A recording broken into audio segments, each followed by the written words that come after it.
Right. That's cool. That's really cool. So I'm going to tell you a real quick story. So I owned one of the largest real estate companies in North America.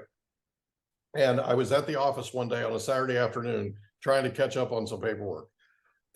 And one of the agents came back to my desk and said, "Hey, there's a guy out front and he wants to talk to the owner." Like, okay, what's the guy out front doing here? They said, "Well, he just showed up. We don't know what he wants. He wants to talk to the owner." I was him, right? So I walked up, introduced myself. He introduced himself as Dr. So and so, right? And he said, "I'm from Florida. My son's in a duplex here in San Diego County, and the duplex just came up for sale, and I want to buy it. I'm Mm. going to buy it, and I'm going to have him rent out the other unit, and then he's going to live rent free, basically, in this unit while he's going to school out here. He's going to college, local college." So we started talking, and he said, he said, "Do this for me." And he turned to his wife and he said, "Go outside and get my last year's tax return." And I sort of thought, I don't need his tax returns right now because we're not Right. applying for a mortgage. He's paying cash for this duplex. He's literally writing us a check. I'm not joking. And I'm like, okay, wait. Don't write a check. And by the way, for everybody that's listening, don't ever write a check for a property and just hand it to a broker. That's not the way it works. Okay.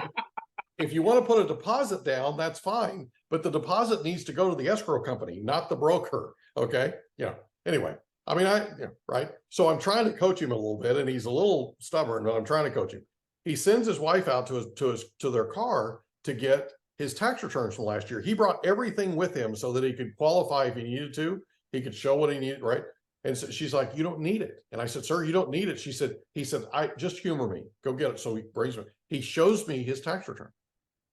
He's a doctor. The reason I thought of this was you mentioned orthopedic surgeons and real estate. He's a Sure. doctor in Florida. As a young resident, he's in a hospital in Florida that the ceiling tiles are falling down. Oh man. And there's all kinds of, it's an older building and the building's really bad, and everybody's always complaining about how it's breaking down all the time and all this repair has to be done.